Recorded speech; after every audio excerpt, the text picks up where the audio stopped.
What's going on, everyone? Kelly Cavallero here, one half of 7 Era Media, and welcome to today's edition of the Honky Tonk Highway. Episode 18. We made it to another Friday.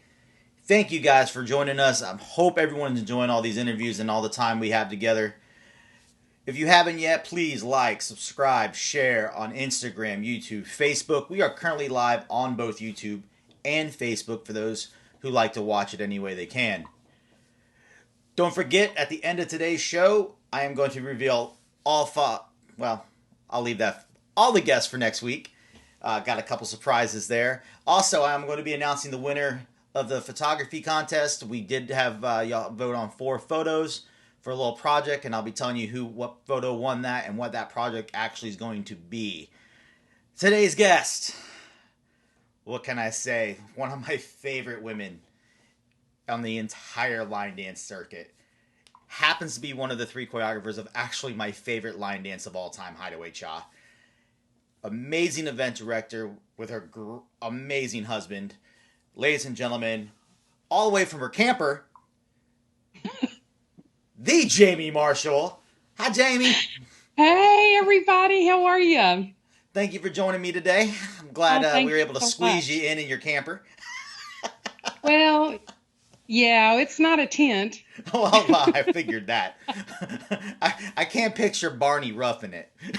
No, Barney is a very well-kept man, so I'm just looking at all the messages coming through. How exciting is this? Man, thanks so much. Oh, thank you for coming on. For those who don't obviously know anything much about you, why don't you give everyone a little bit of history about your dance past?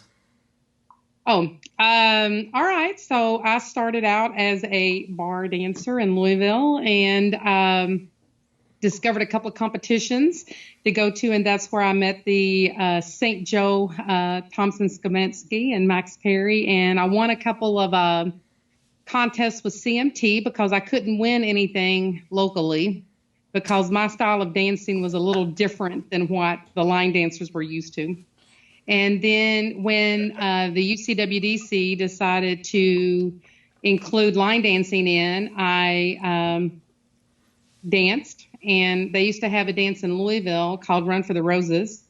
And Russ Drollinger was the event director there. And he called me and he says, "Why aren't you here?" And I was like, "Well, I don't know. I'm just, I live a mile from the event." And he goes, you need to get here. I want you to compete. Just come." And I went, "Okay." So I went, and back then everyone knew all the dances, right? So Yeah. it was just one of the local ones. And so I won, and then I was qualifying for Worlds, and they had the first World Championship in January of 1997 in Anaheim, California at Disney. So it went from Disney to Nashville to San Antonio to Nashville. And I was, I was just no dance training at all, but I had my own style. And it was so funny because before I decided to compete, I went to Nashville and watched, I can't even remember the name of the circuit that they had there, but it was right after Worlds. Okay. And I went down to watch the line dancing thing, and that's where I first experienced Pedro, that I thought that they had a stick stuck somewhere because it was so boom, boom, boom. And I was there with Barry and Darren Amato, and I remember sitting in the front row watching, and then I just kind of leaned forward and looked down at them, and I'm thinking, what the devil are they doing? Because I don't dance like that. And I thought, well, here's my options. Either they'll accept me for who I am, or they'll laugh me off the dance floor. That's just it. And so I took a gamble and qualified and went to Anaheim, California. And then the UC had about 8,000 dancers there. It was huge to me. Yeah. And just so much fun and I met so many wonderful people. Of course, I'd already met John. No. Yes, I met John at Worlds then. And then we went into Fort Wayne, and then that's how we began our relationship. And then Pedro and Roy and Scott Blair. And I was just very fortunate to win the very first world title in line dancing in both classic and showcase. And then I won the next year in Nashville, and then they created Superstars the following year in San Antonio. And nobody is qualified but me to dance in Superstars. So I don't, how do you say you're a winner when you're the only competitor? And then I won Superstars the next year when I did have some competition. And then I decided to retire in 2000 because there was this young dancer called Rachel McEnany coming on the circuit. So I'm old and I'm wise. But yeah, that's it. I mean, I look at winning the world titles, and I was just by no means, I had no dance experience. I just decided to dance with my heart, and I loved it. And the good Lord gave me a good ear for music, and I just entertain. And here's the key: when you mess up, you just walk up and throw a kiss to the judges. That's all you do, and then get back in line. It's simple. It's just. I don't see how they could have laughed you off the floor when they let guys wear white Wranglers and white cowboy hats. Oh, I don't know. Let me tell you something. There was a guy from Kansas City, and I wish I could remember his name, but they used to have that traveling CMT marble competition, remember? Yep, I remember and man, that. There was a young guy, and man, I met him a few times after the competition, but let me tell you something. There is nothing wrong with white Wranglers when they're on the right butt. I'm telling you. You know what? I'm drinking to that. But I think more exciting, than the world titles is, first of all, just the relationships that you develop. Yeah. And, I was voted, I think it was in 2000. I'd have to look at home, but I was voted favorite female or personality from the Star Awards from the UCWC. Okay. And then I came in second in the Renegade. I know John was talking about the Renegade competition. I came in second to Pedro. I'll take that second. All right. So it's just, it's just been, who would have thought back in the 90s when this dorky thing called line dancing would offer me such worldly experiences? I just, it's amazing. So, hey, Tim Perez, I'm looking at the message. I'll say Tim Perez just got on to me for saying don't hate on the white boot Wranglers and hat he wore. That I go, shout out to my boy Tim Perez. I see that. Amazing Masters competitor, event director, couples dancer. He was just at Wasn't Fort he Wayne amazing with all at of us. Fort Wayne this year? He was just man, I can't wait to have him back. He just fit right in like a glove. So he did. So huge shout out to him, Tim. I've known Tim since he was young guy, and yet he still looks the same, just with different color hair. I don't get it. He doesn't look like Well, he aged a bit. He just has added the purple hair. So, and he I'm was gonna go ahead great. and get on to one of the questions I know I had, and shout out to my boys Austin and Chad of AC Thomas because they're on right now watching. What's up, Hey guys? guys, I love them so much. I really do. They were awesome to get to hang out with and get to chat with, and I still chat with the boys. So what got you interested in bringing in the live artists to Fort Wayne? Because that's usually a big thing, and you do the music where we choreograph to the artists, and so far, at least the years I've been so far, the artists have been amazing, and they've been awesome to hang out with and talk to. So what got you into that one? Well, I had the opportunity to work with Marco Club Connection, and they're the company in Nashville that work with the new artists that get the music out to the dance clubs and the radio. Okay, and man, that industry is changing a lot. So when they would give me the opportunity to work with the new artist, I just thought, hey, if you want to really introduce them to a lot of people in our community, then how about them coming up to Fort Wayne? And I think that I'm a business person. Always. And, I just thought, let's just make this a business deal. And I give them a proposal that is pretty daggone attractive to have them become our official sponsors of our choreography competition, which is the largest in the United States.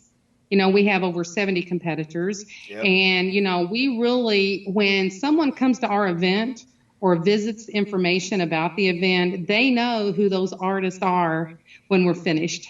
So, Yep. with me being in sales and marketing pretty much all of my life, advertising is one of those, you just never know what your return on investment is. Because even though people can see something and they read it, you have to see it multiple times. So it's up to me to make sure their name's out there. But man, I tell you what, I love all of our artists that we've had. Man, AC Thomas they're at the top of the list. Yeah. If y'all haven't checked out their Hillbilly Shake video, they're the artist behind the song Hillbilly Shake that Jamie wrote. Check out their music video they released. And on top of that, the guy who DJ'd for them, their manager, Tim Chance. If you get a chance to check out any of his stuff on Instagram, let me tell you, that man is a very talented man as well. So all three of them, great guys to talk to, great guys to interact with. And let me tell you, their music is amazing. And if you don't think that they're in it for the line dancers to really help us, you go watch that video. I mean, I got an email I got a Facebook message from somebody, and I don't know if she's on here or not, but I'm not even going to say who it was. But she's like, who did you have to sleep with to be in every shot in the video? And I'm like, do you realize I'm 60 years old and sleeping with somebody is the furthest thing from my mind? What I thought was also cool too is they just didn't come out, perform, like sit at the table, give out their shirts, sign autographs. They actually came back after they would tear down their table at night and hang out in the ballroom with all of us and hang out and talk. And it was just, the atmosphere was, they fit right in. They seem to fit right into a dance event vibe. They got an eye opening. Their eyes are open. Yeah. I mean, it is just a great thing. And hey, I see Chris has shared the Hillbilly Shake. Man, it was a great opportunity. Awesome. And I'm getting ready to release I did a Zumba routine to Hillbilly Shake. Oh, that should be fun. So a dance fitness. So I did that last week during my dance fitness classes. So I'll get that recorded and put it on there. So thank you.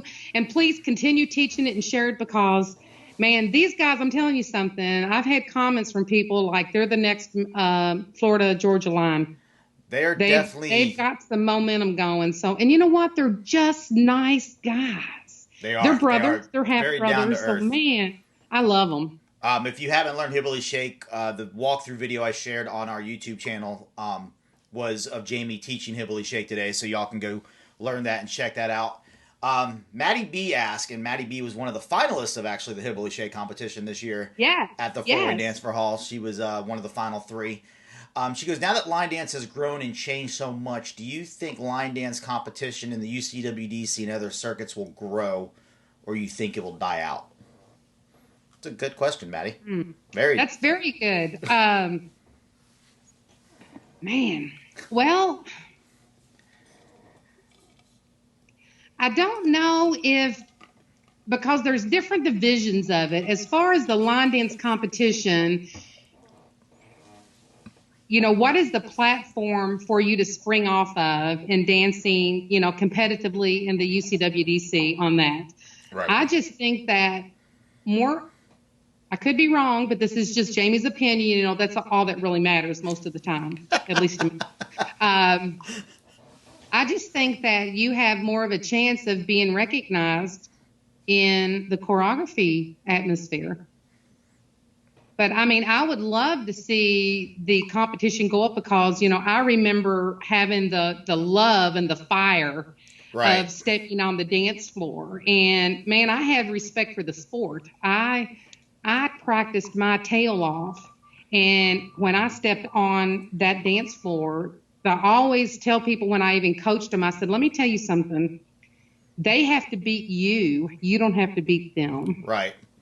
But I don't know, nowadays it's kind of disappointing to me, like when I go to Worlds and we don't have the line dance support that we once had. I would love to see that because I think they really did work hard. Randy Schatz did a good job in trying to get, the instructors there and get some of them back there. But nowadays in the UCWDC, Maddie was one of the probably sole competitors, except Roy, or Fiona, that would come in the line dance room. A lot of the line dance competitors, sadly, at Worlds, first of all, this is terrible, but you know me, they're like damn robots to where they learn a damn dance and they pay somebody to do the routine and they don't even know if they get lost, they can't even dance down a trailer hallway. Isn't that terrible for me to say? But for them to come out and learn the dances that we do every day, every night at a convention, they don't know them.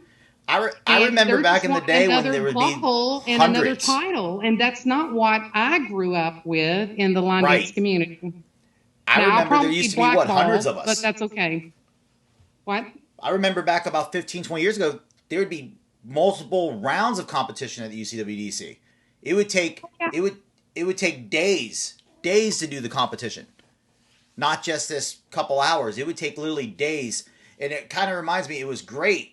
A couple years ago when we went over to World Dance Masters the first time, seeing that atmosphere again. Oh my like gosh, it was in UCWDC. It's unbelievable. It was watching someone had to go through, it started with 40 people in one division and then they dropped it down to 20 something and then 12. Yeah. So you'd have to go through 4 rounds at the World Championships to prove you were the best. Not just this, I beat 2 people.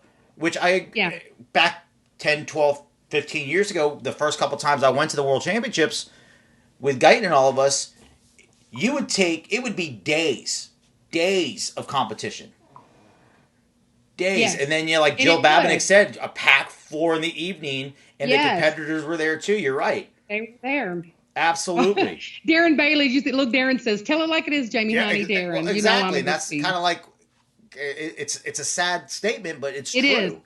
It is. But another thing too is that, it's sad. It is sad. But back in case some people don't know, back years and years ago, when the competition was still pretty strong, I made the comment years ago when the Europeans started coming over to compete. Mm-hmm. It's almost like an unfair playing field because we were social dancers that would just love to get out and dance. And I remember we had, after I won my first couple of world titles, we had 6, 7, 8, 10 world champions out of Louisville. Yeah. That didn't have any formal dance training. And now you look at the competitors that, man, it's serious. And, over across the pond, dancing's part of their schooling. Me, I learned to dance with a beer in my hand. It's just a totally different thing. And I said back then, if you all are, and when I was coaching some people and talking, I said, let me tell you something. If you're all going to be serious, you better get some training. And I've always told my line dancers, if you want to be better at line dancing, you better get some couples training, because that's where your technique comes in. Oh. And then for my couples dancers, if you want to be more of a showcase, you need to take some line dance lessons. So it's just what I find the rules have changed a lot. Let me tell you something. I agree. The rules have changed a lot since back in the 2000s when I was doing it. So I have a question for you, and this kind of because I see a lot of people in the chat that are former line dance competitors, which is awesome. Yeah, I'm looking at it. Like Johanna said, back in 1999 and to 2009, when she was in her UCWDC days, all of us who competed loved the social dance. Jen's on here, Jenny Stevenson, even Nicola, who runs World Dance Masters. Yes. How many? And you go to UCWDC events, and this is because I go to Indie Dance X and stuff. Yeah. Almost every line dance competitor, though, is not an actual line dance original. They're all pro-am and couples dancers who almost are just looking for something else to do at a competition and decided to take up line dancing. And I think that's kind of why, like, the dances that were picked back in the day were actual line dances, not line dances that were choreographed specifically for competition. And I think that's a huge, like, there's probably not a lot of dancers that just showed up to compete in line dance. Like, I think, here's the thing. Looking at who I saw, Maddie was one of the few. And the rules were rules. And, right. I'm just going to say this out of honesty of my heart, because, I'm a half a bottle in. Here's the thing. These competition dances, and in order to get any type of title at all, you have to dance your butt off for what? How many dances are there now? 6 or 7? That you dance I think if you dance advanced, it's 15. I don't know. Hell. But the thing about it is, these dances, when I was dancing Have Fun, Go Mad, with Scott Blevins and doing my showcase dances and, Crazy Legs, the thing about it is they were line dances. Mm-hmm. I'm sorry, my butt is not going to be doing a damn cartwheel on the floor. I'm not going to get on the floor and try to get back up gracefully. Just give me a damn line dance and let me do it. Judge me on my foot positions. Judge me on my floor presence. Judge me on my musicality. Don't judge me about getting down and getting back up, because to me, sorry, if you're going to be on the floor, you need to have a guy lead you to pull you back up. That's just the way I look at it. I remember, and I'll tell this real quick, and I think I won't say who wrote the dance. I believe Jenny and Nicola will probably know the dance I'm talking about. But back around 05 and 06, and even Tim Perez, I think, is going to know what dance I'm talking about.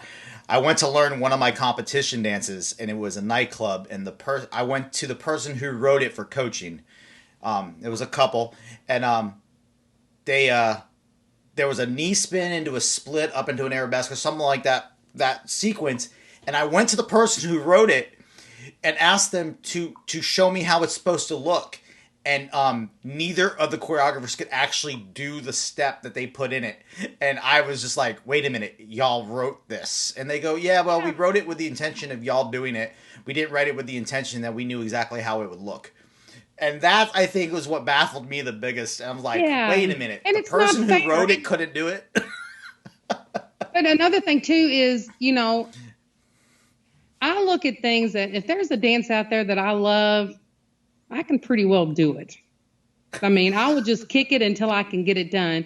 But with me, changing my life, losing 70 pounds, is it really fair? Is it really fair to everyone on their dance technique to have that type of choreography? I don't think it is. And here's another thing that I've used to complain about.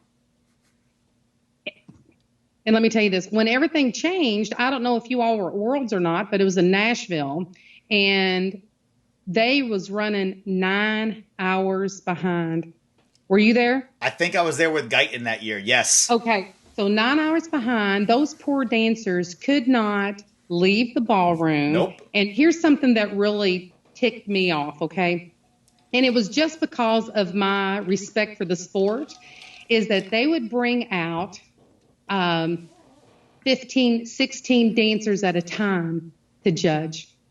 And I'm sorry, I don't care if you are Shane and one of the most fabulous judges in the world. There is no way that you can give a fair shake to 15 dancers on the floor within 2 minutes. And you know what? It broke my heart. And then, do you remember when they had the scoring mess up where they had the new software and Yes. they didn't do the beta test? I wasn't there that year, but I heard about it. That's where the UC lost it. And here's the thing. I am very privileged to work with the UC. And I love what they want to do. I love what they're trying to come back to do. And I hope that they continue to work to get it back to what it was, because I think that's what the world needs. But I just really think that they need to get some good old line dance souls in there to help guide them on what needs to be done. And can I just say, Nicola and Jen, man, you all are rock stars on what you're doing over there. Yes. I am just jealous of what you all do. Yeah, and a huge shout out to, I know Tim Perez was here, and Clive Stevens, who they are definitely trying to yes, Clyde is amazing. Build up line dance again in UCWDC, and I'm loving seeing some of the changes they have done. Yes, and it's been great. I agree. Yeah, because trust me, I remember the year Guyton showed up, the first year Guyton ever competed. I think the choreography competition, I think, ran for 12 hours that year. It ran from 8 o'clock in the morning to like 11 o'clock at night.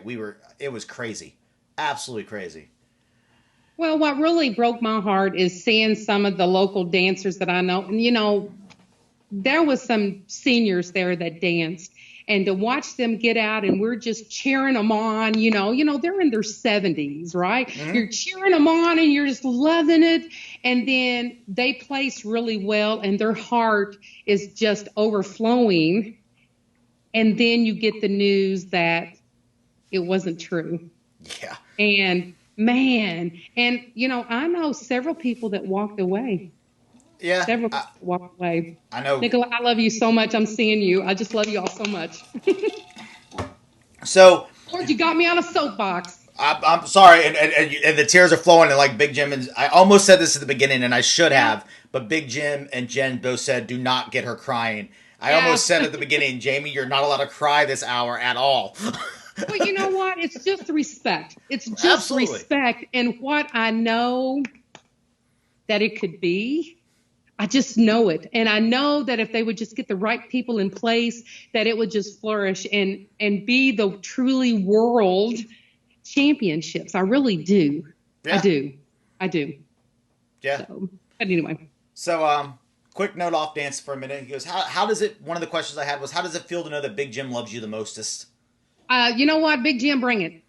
Because, we've had this conversation and, I'm the one that got you the Christmas ornament. And Big Jim, in case people do not know, Big Jim and Jim is my second husband. And my husband accepts that. So I don't know if that's considered an open relationship or not. You live in Louisville, so. Yeah. But Big Jim, Big Jim's special to a lot of people, but he's right on the top of the list with being special with me. And we always have that. We've created new words for the mostest is this.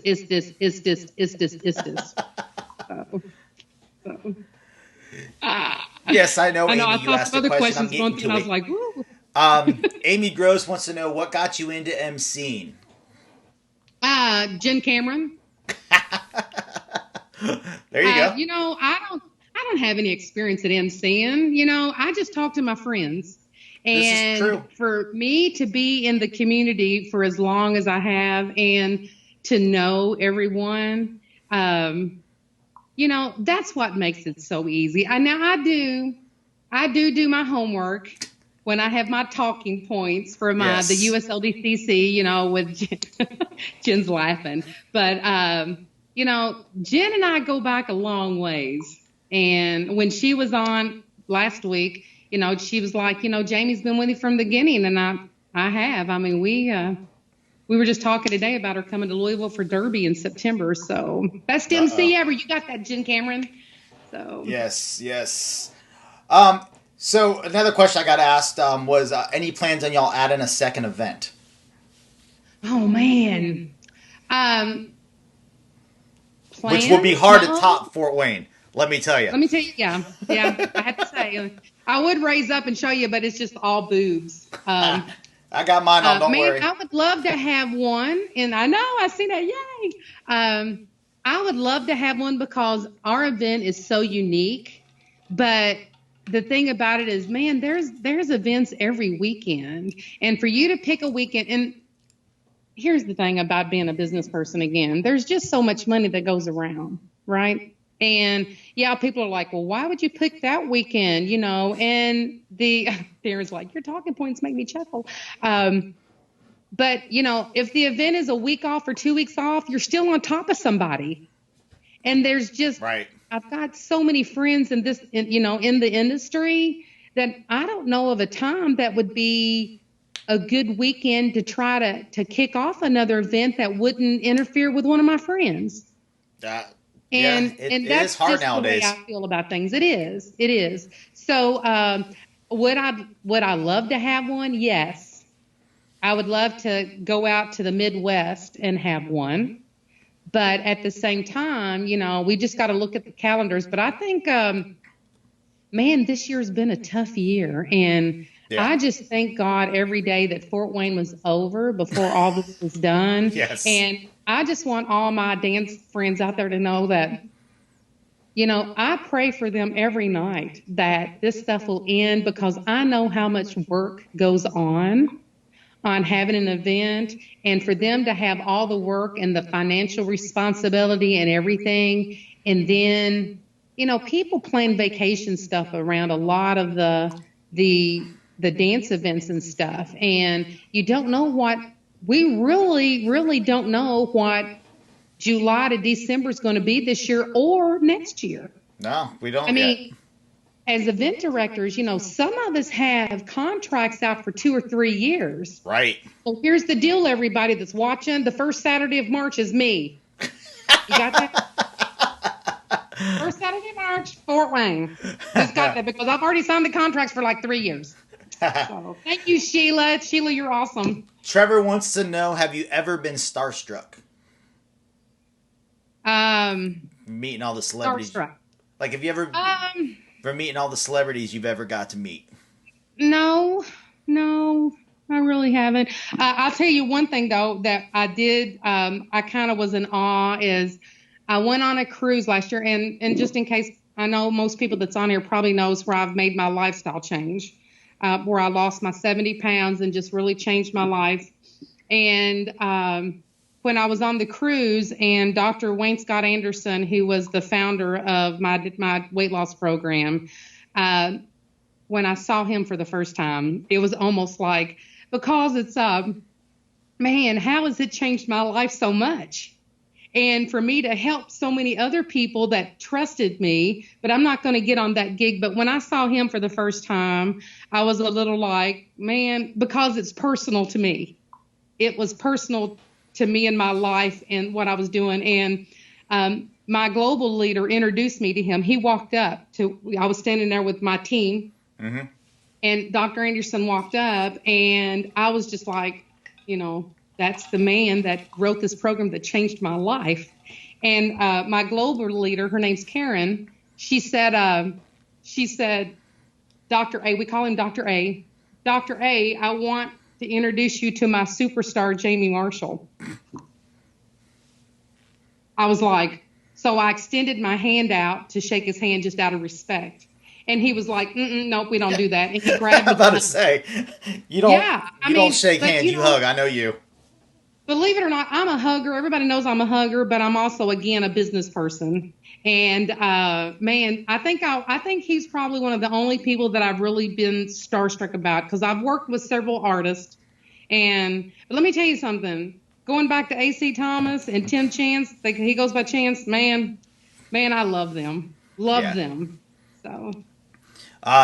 Trevor wants to know also, If you could pick any A-list celebrity country artist, male or female, to choreograph for, who would it be?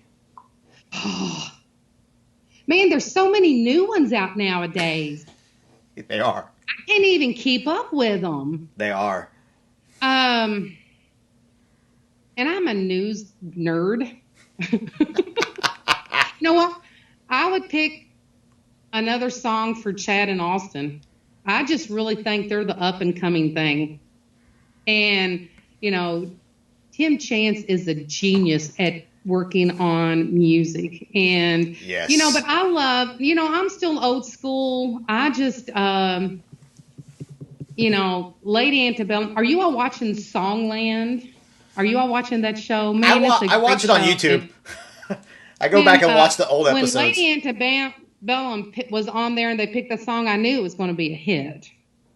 So they could have had a couple of that episode. But I just listen to a little bit of music, and if something strikes me, I kind of listen to it, and then the first thing I do is try to go through and see if anybody else has picked it out of respect, and then if they have, I'll leave it alone. So you've got to be on top of stuff. You got to be doing your homework all the time to get something out there, unless you just go back to the old school days. You know what I mean? So, yep. But I'm just telling y'all need to be watching for Chad and Austin because they're the real deal. Yeah. Miss Fiona Murray would like to know, and shout out to Fiona, did her push-ups today. Good job. Good job, you and Roy. I just hope nobody challenges me. What is the most outrageous talking point you've had in your MC moments so far of all the stuff you've looked up? Well, I tell you what, one of the favorites was the talking point about toilet paper. Do you remember that in Boston? I do. I've had people say, "Will you bring back the talking points about toilet paper?" And I just talked about trees and paper and everything else, but the subject got on toilet paper, and I had all kinds of facts. And I guess the most questionable thing, but some people just got to loosen up their underwear a little bit. You know what I mean? Oh, yeah. Is when I had talking points about pickup lines. Do you remember that one? I do. I do remember. But yeah. Man, toilet paper would be a good one at the next one too, wouldn't it? JP says he doesn't remember what toilet paper is. Go to McCoy's, order food to go. They give you a free roll, remember? I remember. Isn't that the favorite place they love to go to? You all go to eat? Oh, McCoy's is amazing. That barbecue joint is awesome. I can't wait. Yes. Shout out to Ryan and the boys up there. Y'all, that place is amazing. I remember the one you did with it was the strange laws. All the weird state laws that were just out of the blue.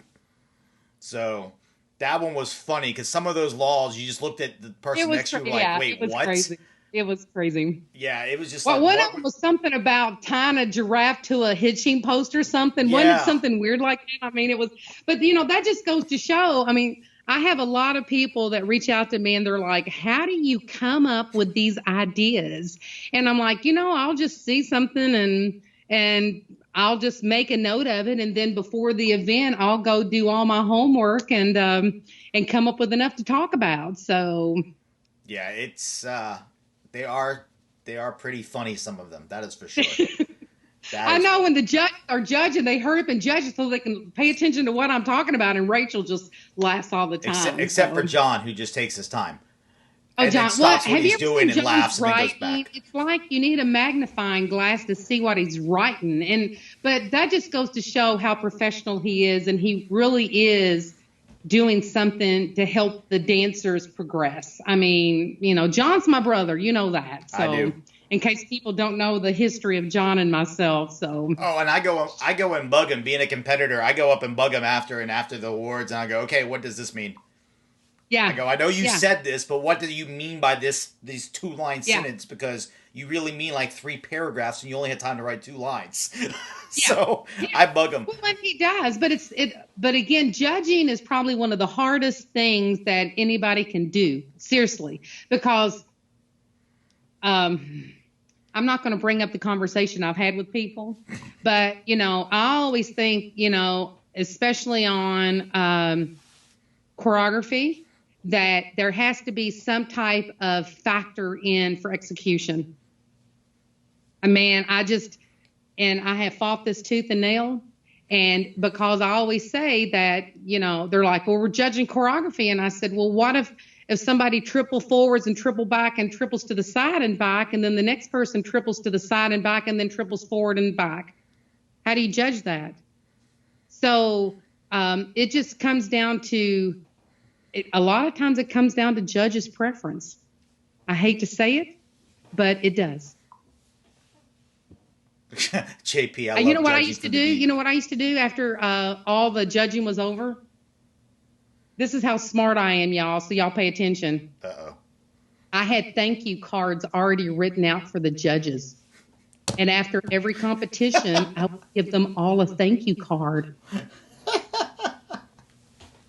See, I wasn't always the best dancer. I was just the smartest one.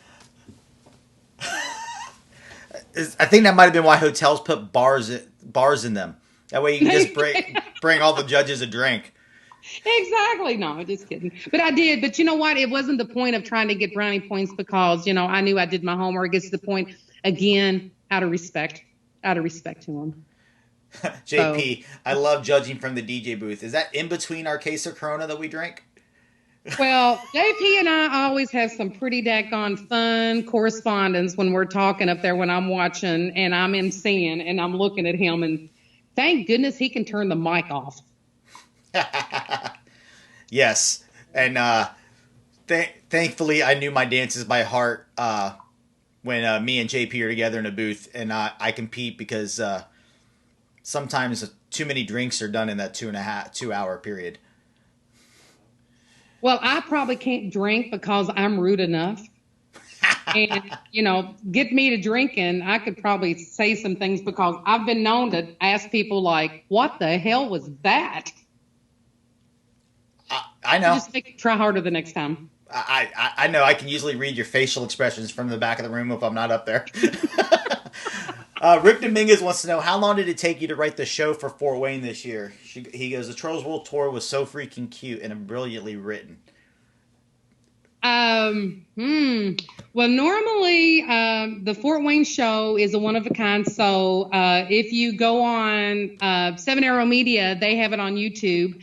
It's under 2020 FWDFA Saturday. So it's that's during the live. It's 3 hours. So you can see AC Thomas perform. And then exactly at 1 hour in, it starts the show, and our show lasts about an hour. This year, when I originally started with the See You on the Dance Floor, I was actually thinking of an optometrist office with virtual reality glasses that see the world in different color. That was my first thought process.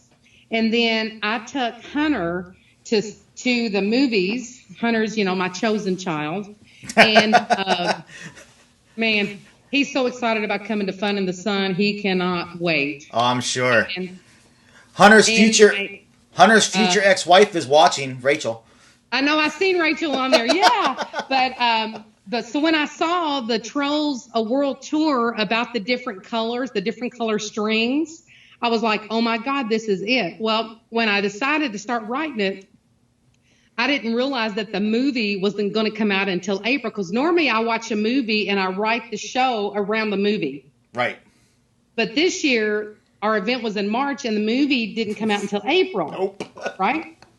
So I literally had to YouTube all the trailers and watch it and write and watch it and just get the concept and then go on my own. But it takes, normally the show will take me, I don't know, maybe 15 to 20 hours to write. I have to write it. I get the idea, and then I start putting all my facts together, because there is nothing on my show that isn't a fact, really. I mean, I research everything. and then I'll write it, and then I'll put it away for a day or so, and then I have to come back. And then, of course, I send it to Jo, and she'll read it over a little bit. And then, but all of our shows have been very, very unique. Nobody puts on a show like Fort Wayne. And next year, it should be really fun. It should be really fun next year. We're going to be celebrating. I'm scared. I've already started on that, so it'll be pretty interesting. I'm scared already. I remember sitting. I got in on Tuesday. Me and JP got there on Tuesday, and we go up and get checked into the room, and he decides, he goes, I'll bring the laptop down, we'll bring the iPad, we'll start reading through the show script so he can figure out his voiceovers when he's got to do them, and I can get my video schedule done. And he starts reading through, and he gets like 2 pages in. He goes, okay, here's a copy. You got to read this. He goes, we got to see how we're gonna get all these people together at one time. And I'm like, yeah. We got 3 pages in, and we're like, we need another. I go, we're gonna need another drink. It was just like crazy. But you know what? Hey, you and JP, I mean, masters. JP, man, he's JP will always, just like Seven Arrow Medios, will always be part of our show. We just depend on him so much. And, our staff, I write the show. I write every word, every look to the right, and, every little action, I kind of put it in there because this is what I'm seeing in my mind that happens, okay? But then when the show is out there, because I don't, I'm not in the show. I want to sit back and just watch. And, it's a good thing I trust my friends because I truly never know what they're going to change because I'm not in the voiceovers. I don't go into the voiceovers and listen to them. I really don't know what they're going to do until it's there. But, man, they always just do an A+. So, yeah, shout out JP to my says, boy JP. Hey, as he says, the show. Yeah. We rewrite the show. Shout out to JP who does an amazing job, and they get a little scared when we start thinking together because we've come up with some crazy ideas together, me and him have, so it's been fun.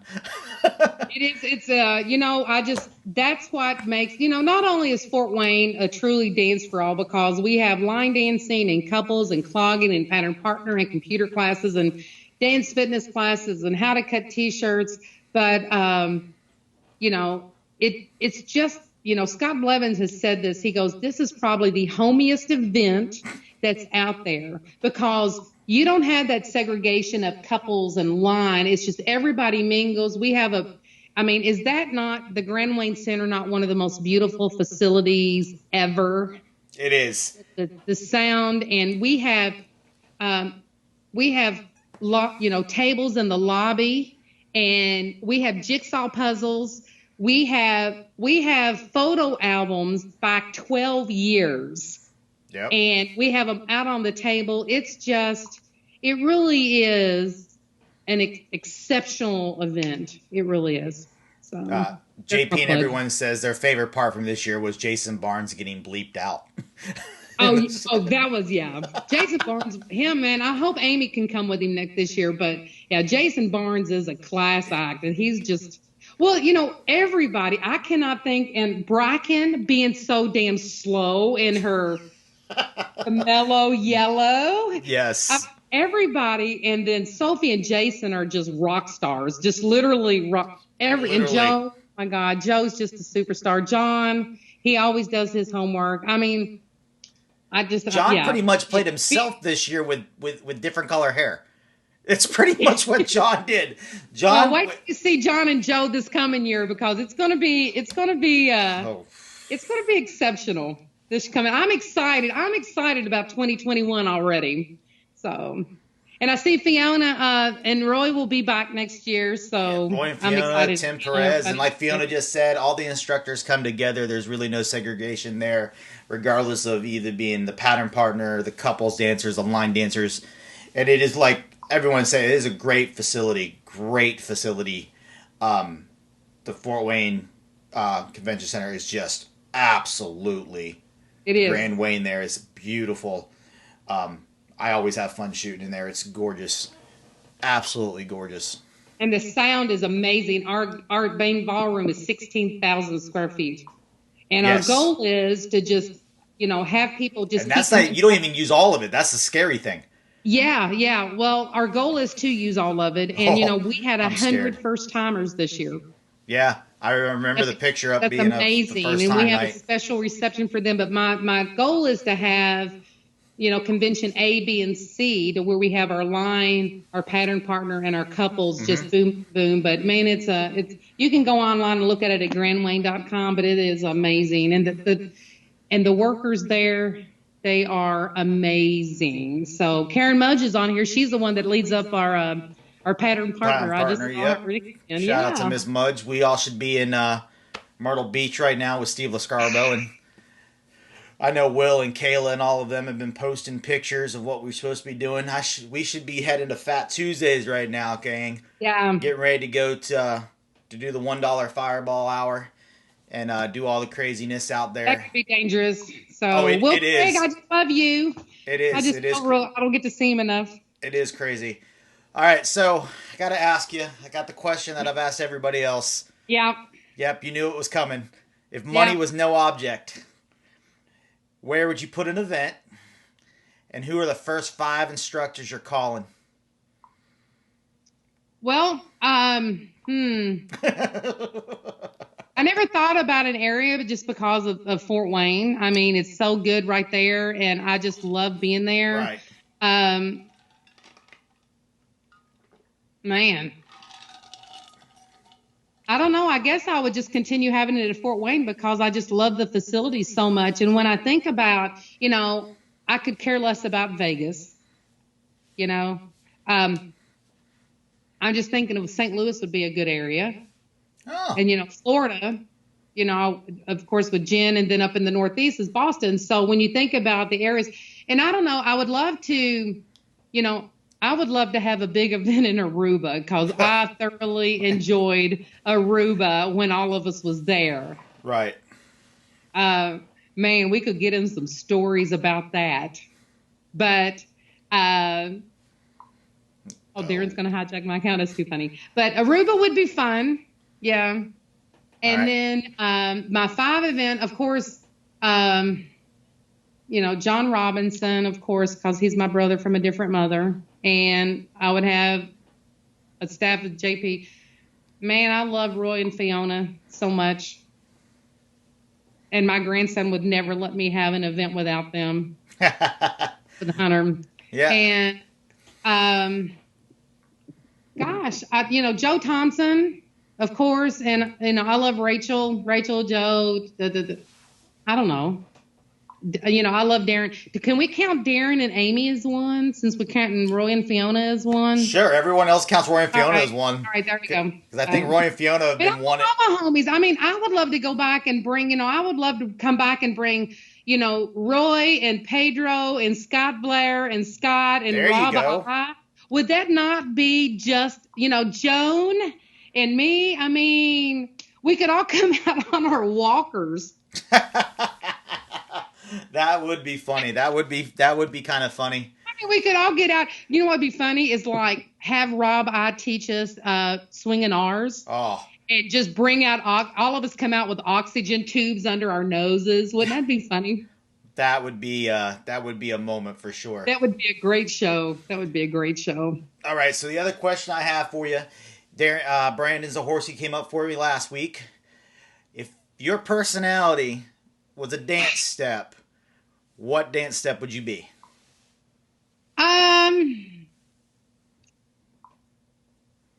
Well, I'm known for spins and body rolls.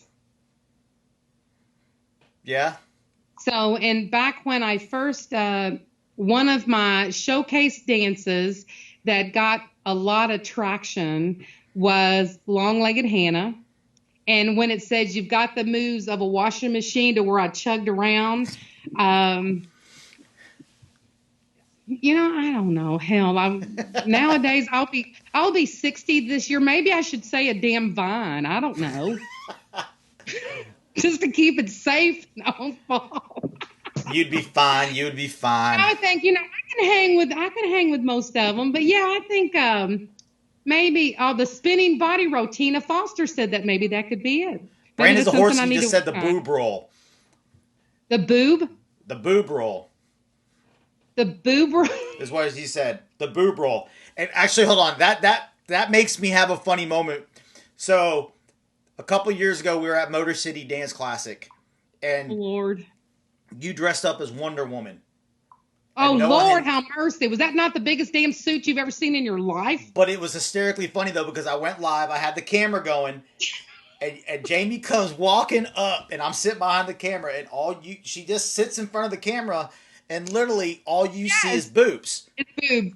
And without missing a beat, Sarah Glass, Amy's mother, goes, "Hi, Jamie, I recognize those boobs anywhere." Without missing a beat. And I'm like, yes. Oh, uh-oh. Well, I have this little joke going that, with Junior and all my friends, Junior. And so the joke with Junior and Barney is that Barney always says that Junior isn't gay. He just acts gay so he can play with everybody's boobs. All right. So, that's hysterical. So he'll come up and just like, hello, Moto. And I laugh and tell people, I was like, well, if it wasn't for the gay guys catching the boobs, they would have no action at all. But there was one shot that we took a picture with Tina D and me. We both had on like black shirts and our boobs, we did side by side, click. And I think Junior, somebody posted it. And Junior Willis, like within seconds, said, "Those are Jamie and Tina's boobs." So it's, you would think that after I lost all my weight that I'd lose some of them, but nope, they're still there. They're still there. Stacy Percanico just chimed in and said, "Jamie, Tony says hi." Oh man, I saw that. Your favorite firefighter. It's just with Stacy being Tony's wife, it's just a show. It's just a show. And he knows it. But I love Stacy. She knows that. It's great. You know what? Isn't it great to have these friends that you can just mess with and say anything, and there's never that jealousy like Jason and Jen and all. I mean, seriously, it's just, I am truly blessed by an amazing friend community. Look, she's laughing. Yep, so. She is. Rob Glover's on here. Grog's a rock star. Shout out to my boy who was on earlier this week. But thank you so much for coming on, Jamie. It's been a blast getting to chat with you and reminisce about old times and make everybody in the chat laugh. We did warn that there was no telling what was going to get talked about today. Oh, honey, I could tell y'all so many stories. It would be crazy. Crazy, but thank you guys for joining us. Without further ado, the first thing I'm going to say at the end of the show is we asked you guys a couple days ago, we put up a picture, and we asked you to pick one. So what is happening? And everyone was like, oh, we need to know what it's for. Well, we are doing a book, and it's going to be a book like this. It's a photo book. You might have seen some of them at our tables. They're awesome. We put a bunch of photos in it. We're doing an entire book, and every page is going to have its own choreographer. And we're going to get them to sign it, and then we're going to raffle it off for a charity. And we wanted y'all to pick out a cover photo. And from the looks of it, I'm kind of shocked that half-naked Joey Warren did not get a better result. I thought he was going to give everyone a run for his money being topless there. But the winner, and this was not even close, is the group photo of World Dance Masters, the Country Vibe from the show last year. So that is definitely going to be, all of those pictures will be in the book, don't worry, and we'll give more information about that. The other thing, next week's lineup, guys. I'm like a kid on Christmas morning right now because I think this might be the most excited I've been for a week yet. Next week, we have a theme for the entire week, and the whole week is dedicated to the World Dance Masters. The entire week, every day, we're having a different guest, and I'm going to announce them now. I'll play a video near the end when we get Jamie off of all a picture, that way you can know. And I think Jamie's moving over for Barney can come on screen. We can see Barney. But hello, Barney, come say hi. Monday, we're starting off. We're going with one half the newly married couple. Oh, she's scooting over. Look at Barney in the camera. What's up, Barnacle? What's up, I can't Barnacle? hear you, but hi. So, Monday we got Mr. Fred Whitehouse, or as everyone knows him now, is Georgina's husband. That's going to be on Monday. Tuesday, we're going a little different. We're not just going to have one guest. We're not going to just have two guests. I got three guests. We're bringing on the entire event staff of World Dance Masters. Sam Robbins, Nicola Lafferty, and Connor McGrath. I got all three of them. We're going to talk about what Masters, where it started, what it is today, and how they do that. Wednesday, I'm bringing on an amazing new choreographer on the social screen, Jessica Devlin. She's going to join me. Thursday, one of my original idols, one of the women I worshiped when I first started competing, and she was a competitor, the lovely and talented Jenny Stevenson. And then Friday, I'm going to end it with a bang. We're going a little crazy. Two people you all know that have been showing up with all the videos on TikTok, on Facebook, on Instagram. I'm bringing on Paul and Stacy, the shenanigan duo. So we're going to have an amazing week, guys. So I'm going to play a video now for you can see what, for those who don't know who they are. And then we'll see you Monday all the way from overseas. Enjoy. Bye.